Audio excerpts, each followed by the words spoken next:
Kembali lagi bersama saya Giri Isna Putra. Kali ini saya akan menjelaskan tentang mengenal studi lanjut. Materi ini diperuntukkan untuk kelas 12 dan kelas 13 baik SMA maupun SMK. Materi diberikan agar siswa termotivasi untuk mengenal studi lanjut dan mampu merencanakan masa depannya dengan lebih baik dan dengan waktu yang lebih dini. Yang menjadi pertanyaan adalah, ketika lulus SMK, apa yang akan Anda lakukan? Setelah lulus SMK, saya mau apa? Itulah pertanyaan yang mulai harus dijawab dan dipersiapkan mulai hari ini. Tidak esok, lusa, apalagi kapan, entahlah itu waktunya. SMK harus siap kerja, kuliah, maupun wirausaha. Alumni nantinya dapat memilih salah satu atau keduanya, bahkan dapat ketiga-tiganya dalam kurun satu waktu. Yang pasti semua baik adanya sesuai situasi dan kondisi setiap siswa. Jadi untuk lulusan SMK memiliki peluang setidaknya ketika lulus ada 3 pilihan. Mau lanjut bekerja, melanjutkan studi lanjut, ataupun membuka lapangan kerja baru yaitu menjadi wirausahawan. Apakah saya akan kuliah? Nah, ini menjadi pertanyaan. Beberapa hal yang menjadi pertanyaan yaitu, apakah saya tertarik dengan studi lanjut?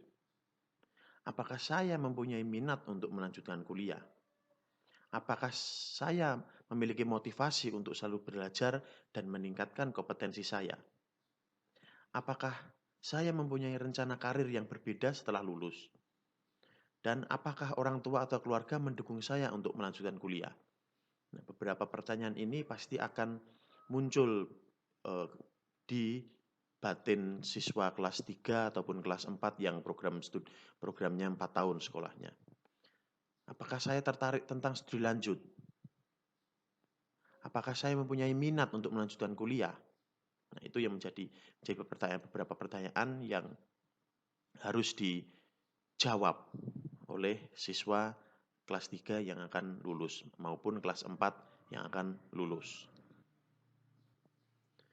Apabila jawabannya ya, saya akan kuliah, maka yang pertama, mulailah untuk mengenal studi lanjut dengan browsing ataupun mencari sumber informasi di internet. Untuk kalian sekarang ini kan sudah dimudahkan sekali. Sumber informasi tidak hanya dari buku, tidak hanya dari bertanya, tetapi open source sudah terbuka lebar informasi. Jadi dimudahkan untuk mencari hal-hal baru ataupun informasi baru. Bisa juga dengan bertanya kepada keluarga, teman, ataupun guru tentang studi lanjut agar mendapatkan informasi yang lebih akurat. Yang kedua, mulai mencoba mengetahui apakah minat saya dengan menganalisa apa yang saya sukai, apa pembelajaran yang mudah saya kuasai, sehingga jurusan dan perguruan tinggi yang akan saya pilih nantinya itu sesuai. Ini harus bertanya kepada diri sendiri, mencoba menganalisis kira-kira apa saja potensi yang dimiliki, seperti itu. Yang ketiga, mulai mengenali bakat dan kemampuan yang dimiliki. Yang keempat, mulai mengetahui rencana masa depan setelah lulus dari studi lanjut ataupun pekerjaan yang diminati. Ini maksudnya, ketika memang sudah yakin akan melanjutkan studi, harus melihat prospek ke depannya. Kira-kira program studi yang diambil itu nantinya prospek bekerjanya seperti apa? Masihkah terbuka peluang untuk bekerja dari lulusan yang program studi yang dipilih tadi? Seperti itu. Yang selanjutnya, mengetahui peluang kerja setelah lulus kuliah. 3 atau 5 tahun ke depan. Nah, ini sambungan dari poin yang sebelumnya. Yang terakhir, mencari informasi tentang biaya kuliah dan mengkomunikasikan dengan orang tua. Ini juga menjadi hal yang penting karena suatu hal yang sangat krusial ketika akan melanjutkan kuliah sudah barang tentu pasti membutuhkan biaya. Dan hal ini harus dibicarakan dengan orang tua yang akan mensupport kalian untuk melanjutkan kuliah. mengenal jenis-jenis studi lanjut. Sebelum memutuskan akan kuliah di mana dan mengambil jurusan apa, kita harus mengenal dulu tentang berbagai jenis studi lanjut yang ada. Hal ini wajib dilakukan supaya kita nanti tidak salah pilih dan merasa menyesal karena memilih jurusan yang tidak sesuai dengan harapan. Jadi memang harus dipersiapkan jauh-jauhnya, harus mencari informasi dengan lengkap agar tidak salah jurusan. Nah, beberapa perbedaan perguruan tinggi berdasarkan penyelenggaranya.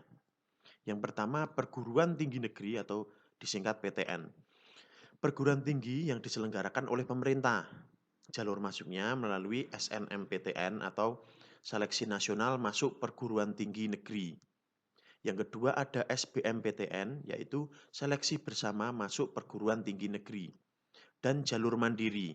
Nah, untuk jalur mandiri ini tergantung kepada perguruan tinggi masing-masing. Nantinya akan kita bahas mungkin di materi yang selanjutnya. Nah, ada beberapa contoh perguruan tinggi negeri, antara lain ada UGM di Yogyakarta, UNS di Solo, UNY di Yogyakarta, Undip di Semarang, dan UNES di Semarang. Sebenarnya ada banyak sekali, tapi ini hanya saya berikan beberapa contoh saja. Beberapa universitas ataupun perguruan tinggi negeri yang populer. Yang selanjutnya, perguruan tinggi swasta atau disebut PTS. Perguruan tinggi yang diselenggarakan oleh swasta atau yayasan atau lembaga. Nah, ini biasanya untuk pendanaannya jauh lebih mahal, tapi untuk mutu pun bersaing dengan perguruan negeri, seperti itu. Nah, beberapa contohnya ada Universitas di Sukoharjo, ada Universitas Muhammadiyah Surakarta di Solo, ada Universitas Pembangunan di Solo, ada Unika di Semarang, ada UII di Yogyakarta. Banyak sekali sekarang perguruan tinggi swasta yang ada di Indonesia ini. Kalian bisa mencari, mulai browsing dan melihat, membaca profilnya seperti apa. Selanjutnya, perguruan tinggi kedinasan. Perguruan tinggi yang dimiliki oleh pemerintah, di mana setiap lulus wajib mengikuti ikatan dinas atau bekerja pada perguruan tinggi tersebut. Seumpama seperti STAN yang nantinya ada ikatan dinas menjadi pegawai negeri sipil, seperti itu. Ada Akmil yang hubungannya untuk angkatan bersenjata, ada STIS, ini yang ilmu statistik, dan lain-lain. Nah, sekarang banyak untuk perguruan tinggi kedinasan ini memang menjadi primadona juga karena setelah lulus nantinya sudah ada tempat yang disediakan untuk bekerja. Jadi memang menjadi pilihan bagi lulusan-lulusan kelas 12 SMA maupun SMK. Yang kedua, perguruan tinggi berdasarkan bentuknya. Ada beberapa macam. Di sini akan saya jelaskan ada 5 macam. Yang pertama, politeknik.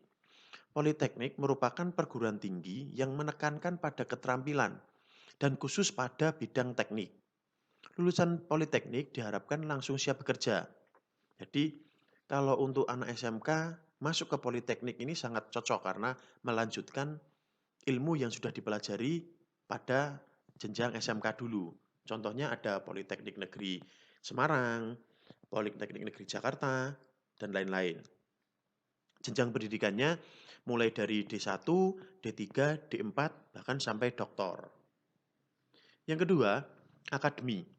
Akademi merupakan perguruan tinggi yang di dalamnya menekankan pada keterampilan teori. Sebagai contoh ada Akademi Teknik Warga, ada Akademi Teknik Mekanik Indonesia atau ATMI, ataupun Akmil, atau Akademi Pariwisata.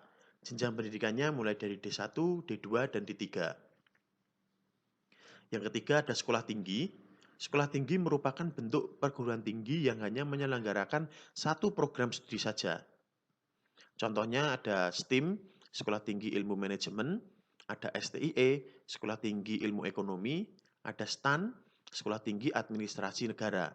Jenjang pendidikannya mulai dari D1, ada D3, hingga S1. Yang keempat, ada institut. Institut merupakan bentuk perguruan tinggi yang fokus pada program studi sejenis. Seperti teknik, contohnya ada ITB, Institut Teknik Bandung, ada IPB, Institut Pertanian Bogor, ada juga ITS yang di Surabaya, Institut Teknologi Surabaya. Nah, jenjang pendidikannya mulai dari S1, S2, sampai dengan S3. Yang kelima yaitu universitas. Universitas merupakan salah satu perguruan tinggi yang memiliki beragam program studi. Dari beragam ilmu seperti teknik, sosial, bahasa, seni, kesehatan, dan lain-lain. Jenjang pendidikannya mulai dari D3, S1, dan sampai dengan S3. Sebagai contoh ada Universitas 11 Maret Surakarta, ada Universitas Diponegoro Semarang, ada Universitas Muhammadiyah Surakarta, ada juga Universitas Veteran di Sukoharjo. Memilih perguruan tinggi. Apa yang harus kita lakukan untuk memilih perguruan tinggi yang sesuai dengan situasi dan kondisi kita? Kita tidak boleh memilih perguruan tinggi atau jurusan karena keinginan orang lain atau hanya ikut-ikutan. Tapi harus dengan pertimbangan yang matang. Ini yang harus digarisbawahi. Dengan pertimbangan yang matang. Maka poin tersebut yang harus dipertimbangkan. Yang pertama ada minat. Yang hubungannya tentang pelajaran yang disukai mungkin ya. Bidang pekerjaan, jurusan yang disukai. Karena pemilihan jurusan nantinya harus sesuai dengan jiwa kita, passion kita. Sehingga nantinya kita menyatu dengan jurusan yang kita pilih. Dan kedepannya kita bisa menikmati pekerjaan yang akan kita jalankan dan akan kita tekuni. Yang kedua, bakat dan peluang. Kemampuan yang dimiliki di bidang tersebut. Yang kedua, rencana setelah lulus. Yang ketiga, peluang kerja setelah lulus. Yang keempat, ada daya saing atau peluang masuk ke perguruan tinggi yang diminati. Ini juga harus dipertimbangkan. Jangan hanya mempertimbangkan keinginan tapi tidak melihat peluang yang ada di lapangan. Yang selanjutnya ada daya dukung. Yang pertama, dukungan orang tua dan keluarga. Ini menjadi hal yang sangat penting. Yang kedua, kondisi ekonomi orang tua dan keluarga. Apabila minat dan prestasi tinggi tapi tidak mampu dalam segi ekonomi, nanti ada beasiswa. Nah, ini yang harus diperjuangkan. Ketika memiliki minat, ada prestasi, namun ekonomi terhambat, jangan berkecil hati. Masih selalu ada cara untuk meraih cita-cita kalian. Sebagai contoh untuk masuk perguruan tinggi ada program beasiswa. Hampir di semua perguruan tinggi pasti ada program beasiswa. Tinggal pintar-pintarnya dan bagaimana kita berusaha untuk bisa mendapatkan beasiswa tersebut.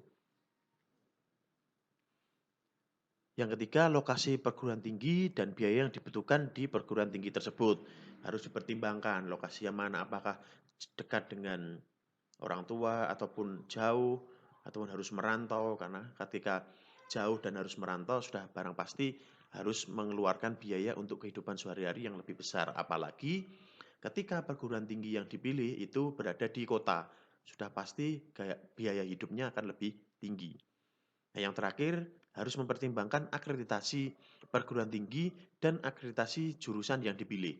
Sehingga nantinya ketika lulus secara legal formal itu diakui bahwa perguruan tingginya terakreditasi A, program studinya terakreditasi A, sehingga nanti ketika bersaing untuk mencari pekerjaan memiliki nilai lebih. Nah, yang selanjutnya tahapan mengambil keputusan. Yang pertama tertarik dengan materi dan mencoba mempelajari. Kira-kira setelah memutuskan, oh ya saya tertarik dengan program studi apa, tentang mempelajari tentang apa, nah itu mulai dipelajari. Seumpama teknik, keteknikan, mempelajari teknik mesin, nah diperdalam lagi. Yang kedua ada minat untuk melanjutkan studi lanjut. Apabila tidak ada minat dan dipaksa, itu akan menjadi permasalahan baru nantinya. Yang ketiga, mulai diskusi dengan orang tua, keluarga, teman, guru, dan orang lain. Ini hubungannya dengan agar orang lain bisa ikut memberikan masukan kepada diri kita, memberikan informasi. Walaupun nantinya yang memutuskan diri kita sendiri ataupun kalian sebagai siswa kelas 12, namun Diskusi, sharing itu pasti akan memberikan gambaran untuk kita agar tidak mengalami kebingungan. Yang selanjutnya, menentukan perguruan tinggi dan jurusan yang dipilih yang sesuai dengan kondisi dan situasi yang dialami saat ini.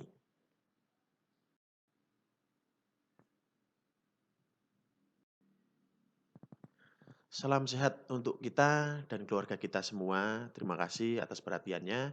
Tetap semangat dalam kondisi apapun untuk masa depan yang lebih baik.